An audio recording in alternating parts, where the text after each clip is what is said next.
Welcome back everyone to episode 36 of the Tricks and Traps Speedrun. So I'm coming into today rated 1864 and hopefully I can get closer to breaking 1900. My opponents are inevitably going to get stronger, so I might have to be more subtle with my tricks and traps and my opening choices. But hopefully today will bring some more fun, instructive chess. Let's hop into the first game. Okay, first opponent playing Peter Beljakovic. I'll play e5. And I'll play my Stafford repertoire. Though this game won't be a Stafford gambit. We have a 4 knights. Pawn d3. Not the most active move. Already trying to decide what to do here. There's d5, there's bishop c5. Both moves are probably good. I'll play d5. This kind of is like a reverse Scotch. White plays bishop d2, which is a little bit passive. Play bishop to c5 now. Just want to develop actively. Target f2. h3. Okay, so white is playing a bit of a slow opening, but preventing bishop g4. And there's really no need to go crazy here. I'll just keep following principles. Okay, is white preparing b4? It's not something that scares me. Bishop can drop back. One point I want to make is sometimes the way to generate tactics and to actually be tricky and trappy is to just follow principles, develop your pieces towards the center, and hopefully at some point tactics will come. Queen c1, so creating some battery. Maybe white wants to play bishop g5 next. I might just keep developing naturally. Bishop e6 looks pretty standard. Yeah, let's play bishop e6. Kind of waiting for white to show their hand too. Okay, g4 is a committal move. It is playable though. White hasn't castled. But that means the white king is probably not castling kingside in this game. Now it's a question what to do. g5 isn't too scary. There's knight h5. Can I take and play knight d4? Yeah, not so easy to punish. I'm also considering knight d4 right away. I don't think I'm too afraid of white taking the e-pawn. Let's go for this. Trying to open the center a little bit, get some initiative. White plays bishop g2. Makes some sense. Now, do I want to take?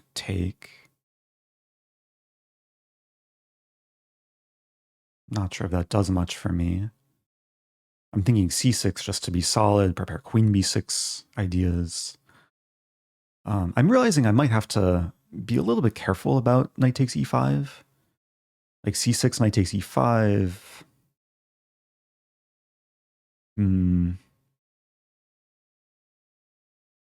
Yeah, it's not easy to create tactics along the e-file. Do I just defend like queen d6? Kind of a weird looking move, but I think it serves its purpose. Ensuring the pawns are defended. And this is not a pin. That's another benefit to queen d6. I can move the knight, and I think I will, just back to d7. And now the bishop is kind of staring into empty space.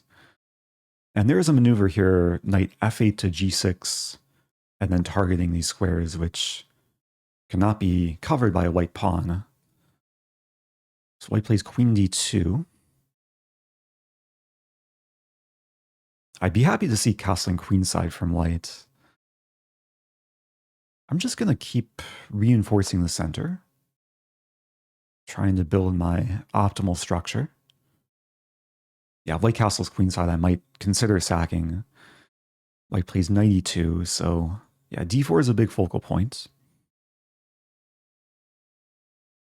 Yeah, I might be inclined now to take. I'm considering leaving the tension. Knight f8, let's imagine take and then take. But I'm not so fond of, yeah, winding up with the double D pawns.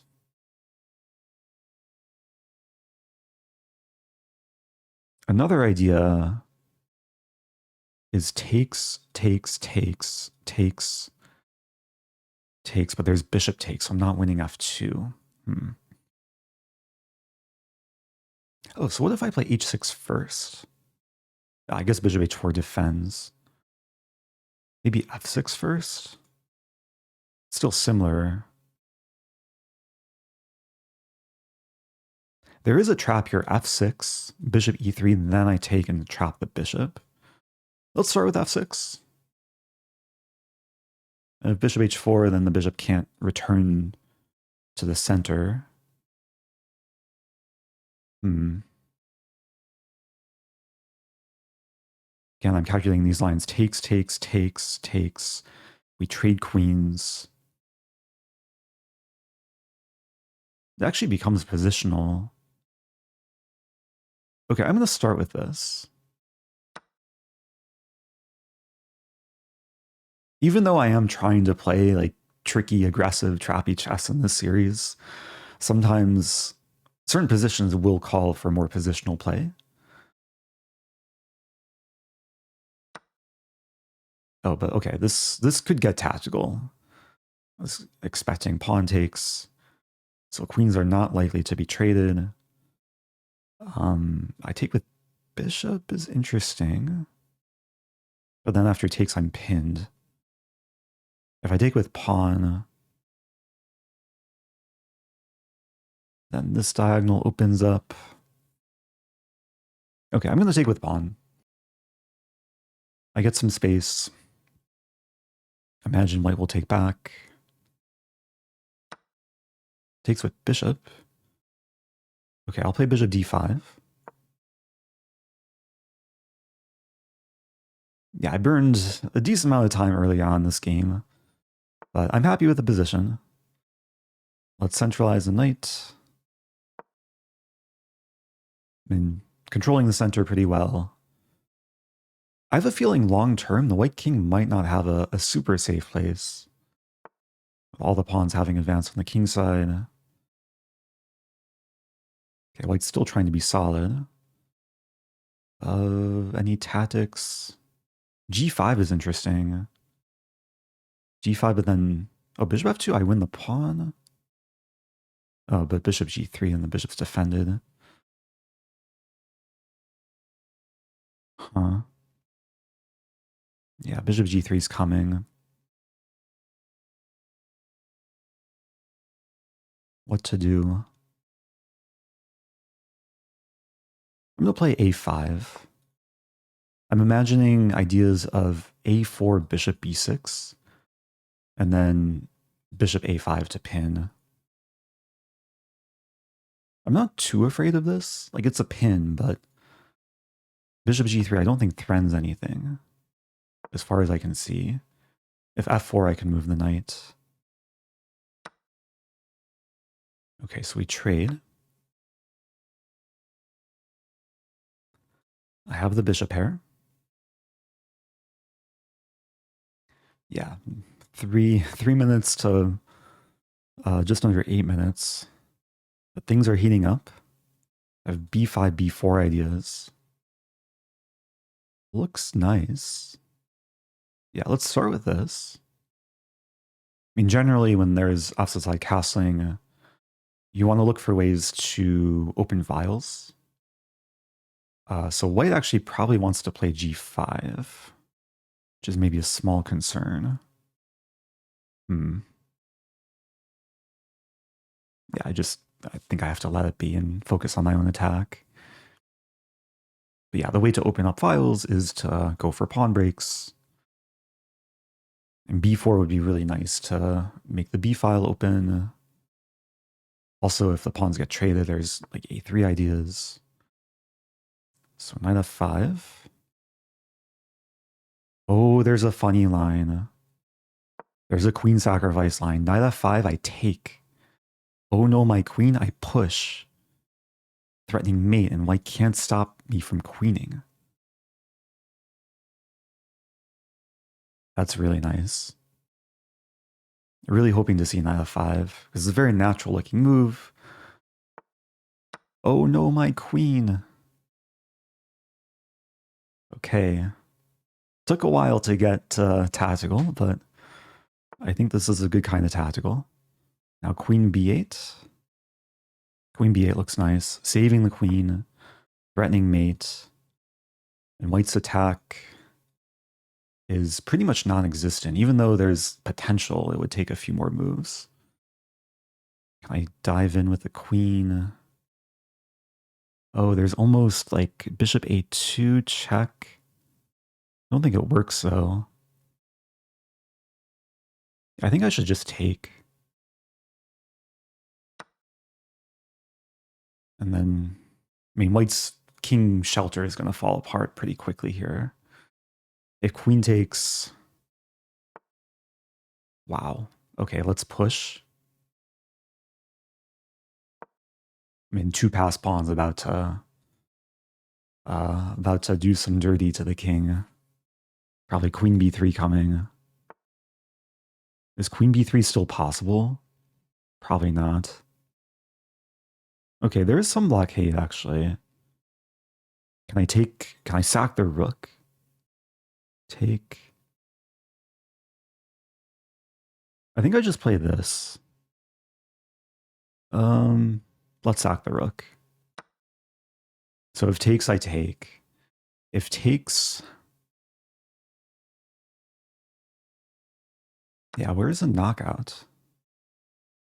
I have to... Maybe this? I'm still sacking the rook. If takes queen c4, I think should be good enough. Yeah, takes queen c4, king b1, and then... I don't know if a2 works there, but queen b3 should work there. Okay, that's a move. Yeah, it's still not over. Gotta move back. Oh, white might be able to trade queens. And it should be winning, but I have a minute left.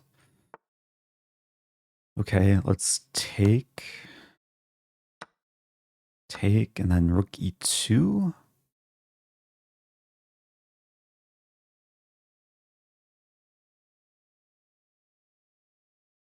Yeah, it's really close.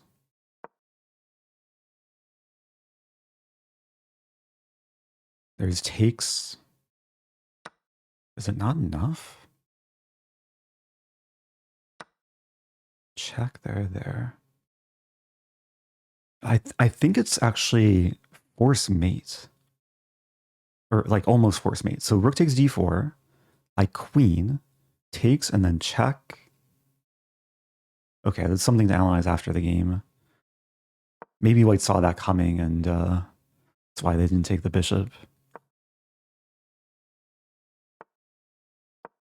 Okay, so pawns are blockaded. The way to win this is probably by eventually playing rook c1.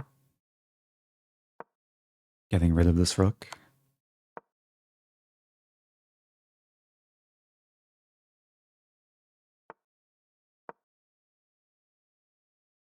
If takes, I could under-promote to knight with a fork. I'm threatening this, and then this. So 41 seconds is plenty of time.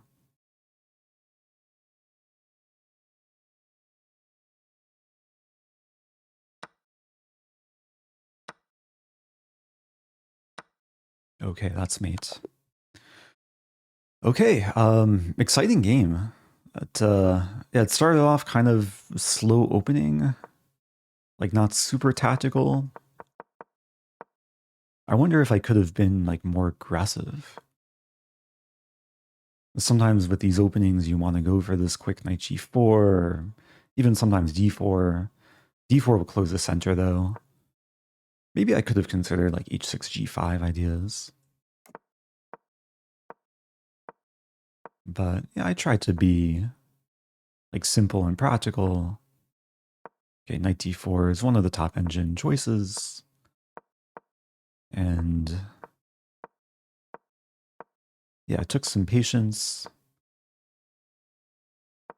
The engine does not like f6 for some reason. Oh, because white can apparently take first. But still is feeling good around here. Takes. And yeah, it took a lot of patience, but eventually the attack came through. Pawn came crashing through. B takes a3 is the top engine move. Yeah, just to show if takes an a2, and it's actually not easy for white to stop mate. The queen should probably move, but then yeah, queen, and then yeah, the attack is in full swing. Bishop here coming. What's happening though after takes? Queen c3, king e2. Oh, just take back. I didn't calculate this far, but yeah, white is in a pretty bad situation. So going forward, yeah, I think I was always in control. I just had to watch my time. I do want to show this line towards the end because it looks like very natural for white to just take back and then try and blockade. I was going to queen, and after takes, I would get both rooks to the second rank. And this is actually a very useful pattern to know, is when you have the two rooks on the second with the king cut off on the first, usually you need a pawn to defend one of the squares to generate checkmates. In this case, the pawn is perfectly placed, and black is threatening mate in 3 with rook a2, king b1, rook b2, king c1, and then rook a1 checkmate with the pawn defending b2. And there's really no good way for white to stop it. Engine will delay mate with rook b4, but okay, let's say d6, and the game could end like this. So that was a fun one. I'm up to 1875. Let's keep it going. All right, next opponent, playing Yanni 04. Playing knight f6. Feeling like a Budapest gambit. We have a London opening. Let's play the same line I played the previous episode. With this quick knight d5. Now, knight d5 I think is more common against e3 on move 3. I think I can still get away with it here. Attacking the bishop. So it does violate some opening principle, moving the knight twice. But the idea is to get some very quick initiative, targeting the b-pawn. White plays queen b3. And yeah, I'm realizing we might be just kind of walking into a queen trade. Knight's attacked. Can I set up a trap here and leave the knight hanging and just take? Oh, this could get very interesting. Take. Yeah, I think it's okay. Oh no, my knight. So the idea is queen takes d5, there's queen takes b2, threatening the rook, but also threatening mate. So white should probably take the queen. Briefly looking at the line, queen takes b6, pawn takes c3. Maybe similar to last game where I try and use some promotion tactic, but yeah, that would be a little bit too slow for black. Now I have a choice. I can take with the pawn or the knight. I mean, generally you want to avoid double isolated pawns, but I think in this case, there's benefit to opening the a-file for the rook. Yeah, let's take this way. Already calculating knight b4. It's not so simple for white to cover c2. It's actually kind of a weird line. Knight b4, knight a3, rook takes a3, pawn takes a3, knight c2, king d2, knight takes a1, but then bishop takes b8. So probably makes sense for me to develop first, and then maybe later go for this.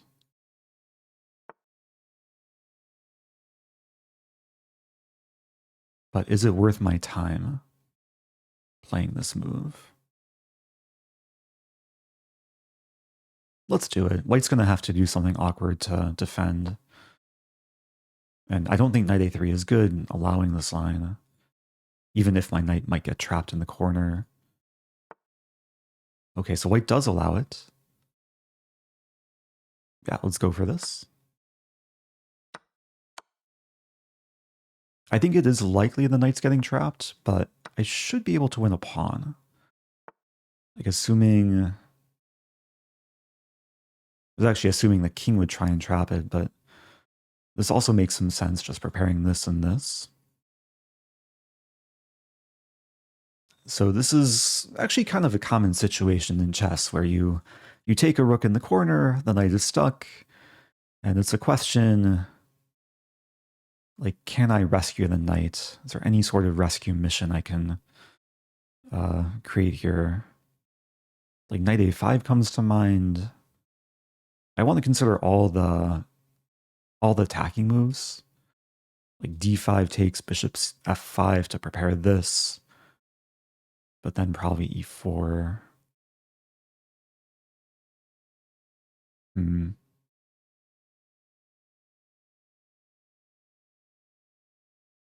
I think this is a critical moment. I should mention, like, e6 would hit a3, probably win the pawn. Yeah, I'm looking around. I have to watch out for this move, too. Like, white could very easily win back the pawn.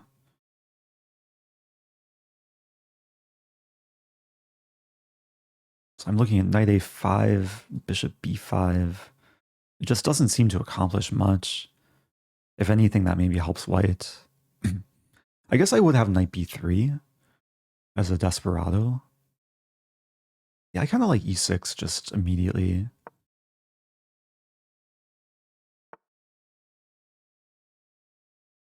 And now, yeah, now again I have a decision. Like, do I just take the pawn, lose a knight? Do I throw in this move? Give myself the option of knight b3? Let's calculate. Knight a5, bishop b5, knight b3, take, king moves, knight goes back.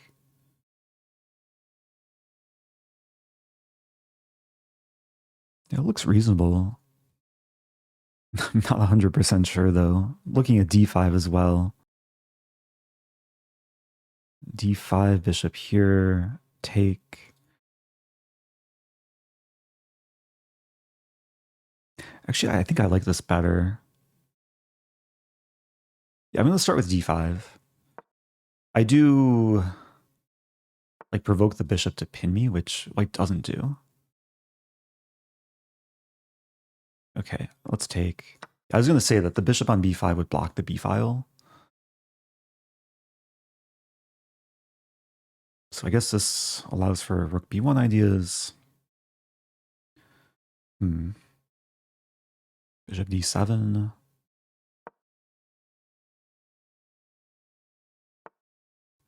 So I was thinking bishop b4 check first. And then bishop a5 probably eventually. But I have to watch out for bishop c7. Actually, bishop a5 is kind of tricky. Let's start with this. So it looks like I'm just defending, but I'm threatening knight b4, which white misses.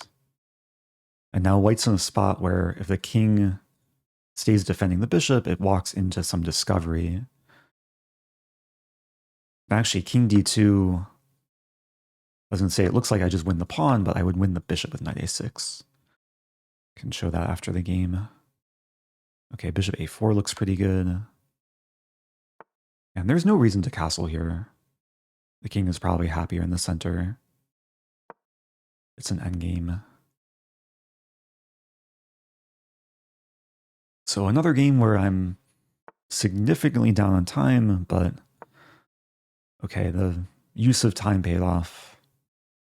Good position here. Something's coming. Oh, my bishop's attack. So let's move back. Considering rook a8, actually. Okay, rook a8 would be a blunder because takes, and then this. So make sure I'm not giving back any gifts. I do want to play rook a8 pretty soon just to target the a-pawn. Might as well do it here. If a5, I can play bishop b4. Oh, white's being tricky. So again, if takes, there's bishop b5. So I'll play bishop b4 first. It looks like I should be winning this pawn. Yeah, h3 was a nothing move, but setting up a pretty devious trap. Maybe my opponent whispered to themselves, oh no, my pawn. I just want to take the knight and then safely take on a4. Okay, here we can trade a bunch. And this is what I want. Just rook first bishop will invade. And yeah, one of these pawns will drop off. Yeah, there's really not much white could do here. Yeah, I'll just keep winning pawns. Rook g3.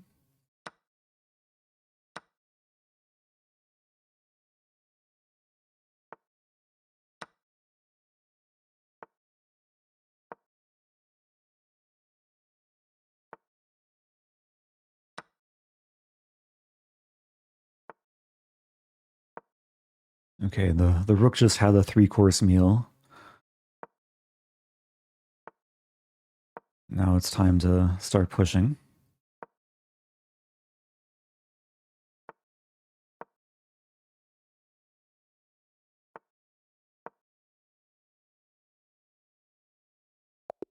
Okay. Nice game.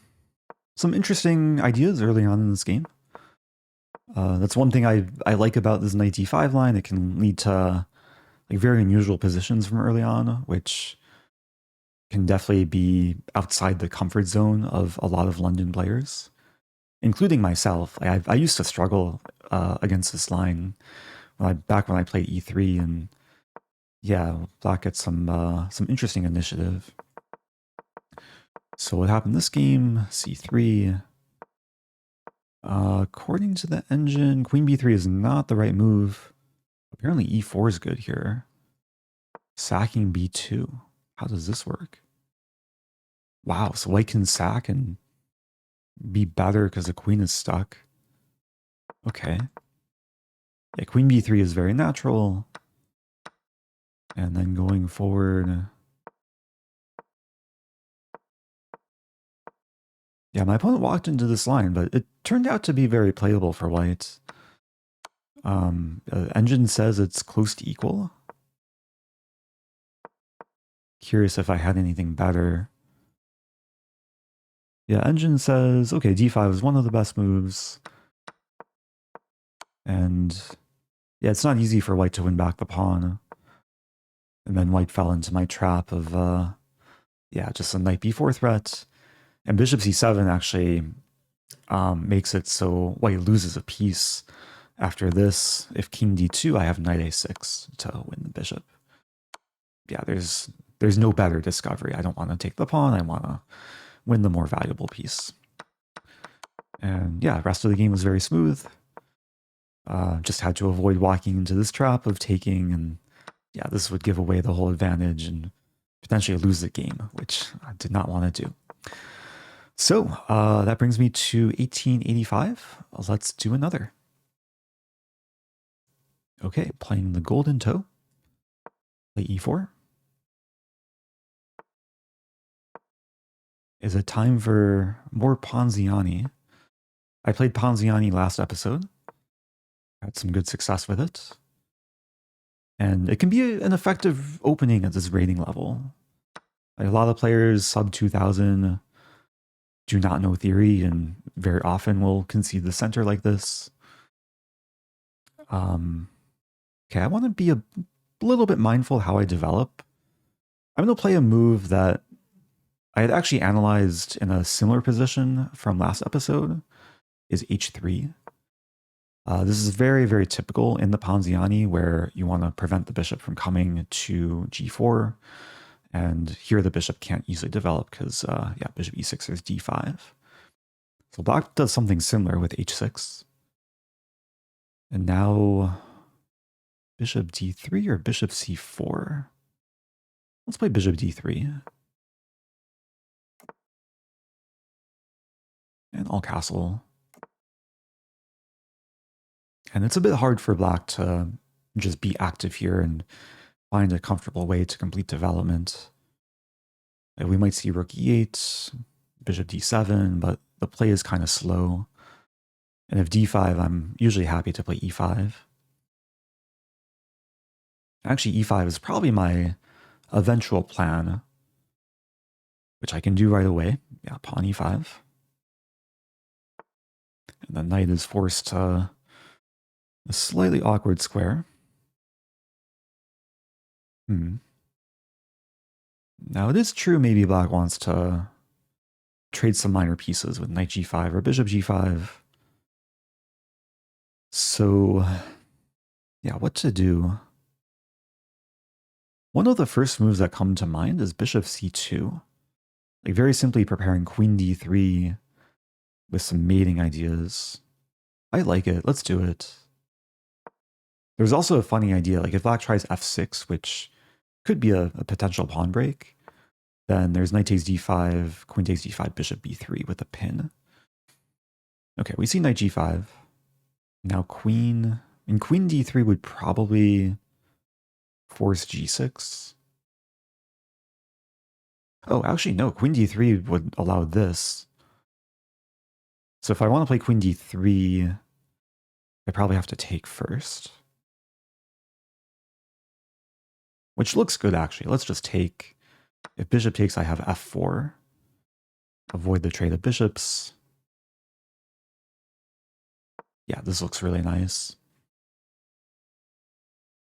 So black was able to trade off the awkward knight, but in doing so, I've been able to expand.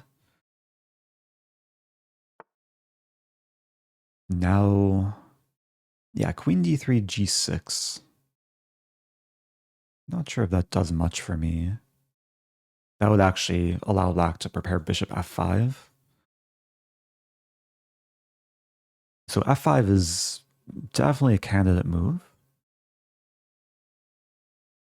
Would allow bishop g5, but I mean, then maybe f6. Yeah, it looks very pleasant for white. Just a pretty monstrous pawn storm. Black is lacking, at least lacking an umbrella. Has some small shelter that might crumble soon.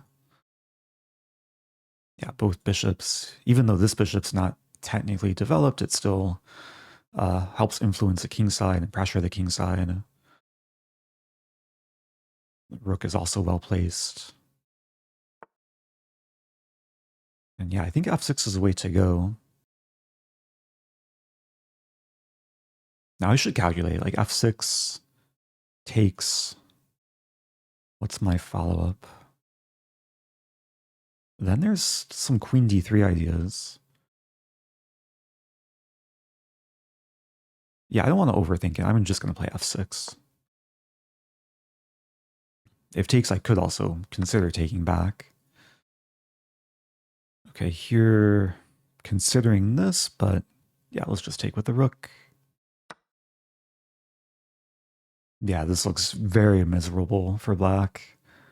It's just a free attack for white. And these pieces don't really help defend. It might still take some work, like queen d3, g6. I want to sneak in to the dark squares, but then king h7. So probably at some point I want to lift my rook either to f3 and g3 or f4 and h4. Okay, we see pawn g6. Yeah, blocking the diagonal, preparing probably this. Yeah, again, taking some time.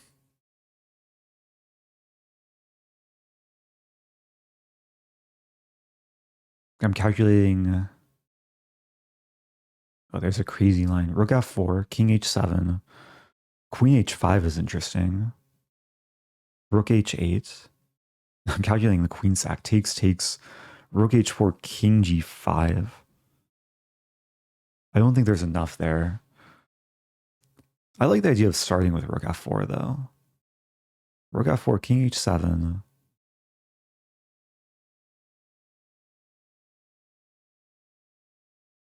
Oh yeah, rook h4. If rook h8, very simply I can play queen d2. Oh, but then queen f8. Now black's gonna try and defend. Maybe the other rook comes in. Okay, I'm gonna start with rook f4. Like sometimes even if you don't see a complete knockout, you just want to keep increasing the pressure. Like keep bringing pieces in. Rook h4. Yeah, the rook, the queen. The knight also maybe at some point. Actually, in the line I was calculating, if queen f8, I take on d5. Yeah, so let's play rook h4 here. Interesting. So this also prepares queen f8. Oh, there's a tricky way to go about this. I could take on d5 first. This and then queen h5. And there's also queen h5 immediately. There's also queen d2, queen f8, and then take. Everything looks good. This is probably the most fancy. Then bishop e6. Oh, but then knight e7, take, and queen h5 again? Oh, but still queen f8. Oh, but I'm smelling blood. Okay, I'm gonna take on d5. Oh no, my knight. And there's a chance my opponent will take. Like this could be easy to miss. I guess they might realize like queen d2 or queen h5 though. So I am expecting bishop e6. And then I was thinking like there might be some move order trick, like bishop e6, knight e7, take. And then rather than taking back right away, I can play queen h5 first, queen f8, and then take. And then the queen can't take because it's tied down to this. There's queen g7 there. But then rook f1. Maybe? I don't know. Should I just go in 97? Queen h5 first.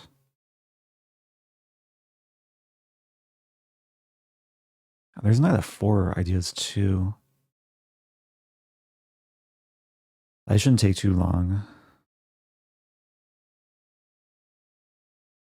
Okay, I'll go for 97.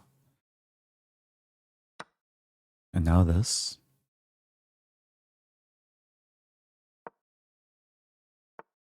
And now take. Okay, so this is exactly what I was calculating.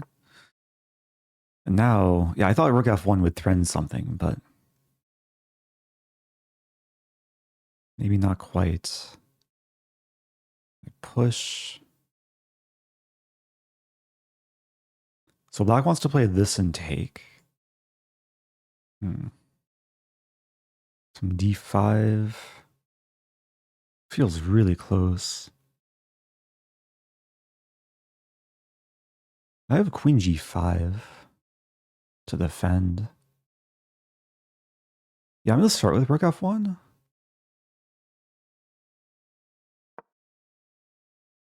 It's incredible that this pawn is pinned, but then this pawn is also pinned. Like once I play queen g5, the queen can use both these squares. Wow. I want to play b3, but bishop takes b3, takes, and then I lose my queen. But then I win the queen back. But there's no reason to go for that.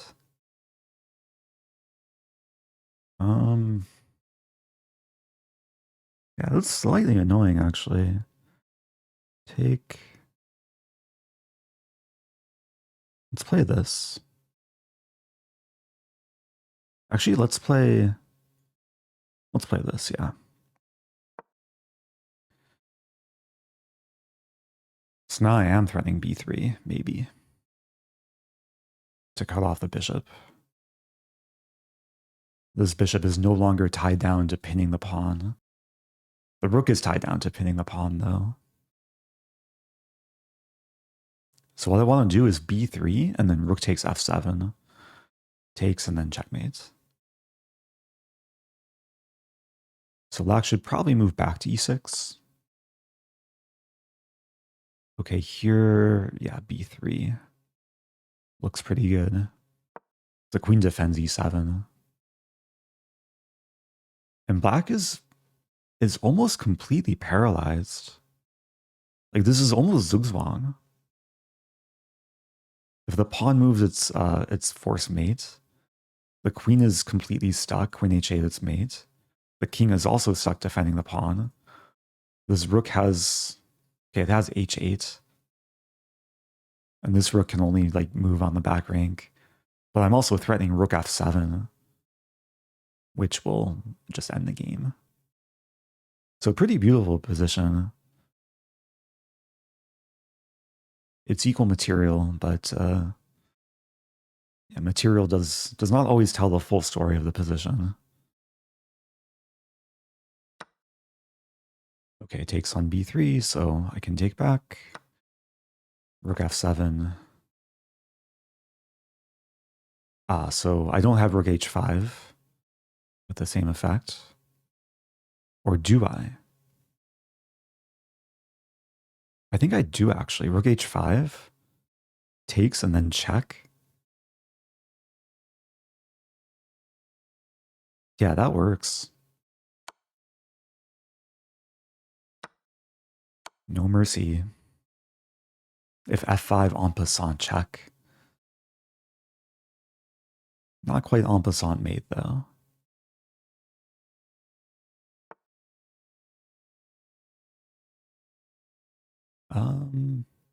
Yeah, let's take on f7. Now the queen is pinned. Everything coming in. Rook can't take because it's pinned. Okay, good game. That was a fun one. Had some fun games this episode. 2 brilliant moves this game.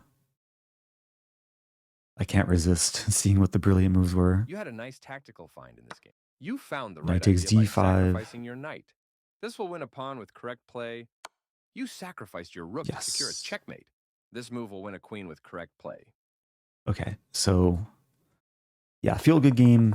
d6, not the best line against the Ponziani. Again, knight f6 or d5 are the theoretical moves for black.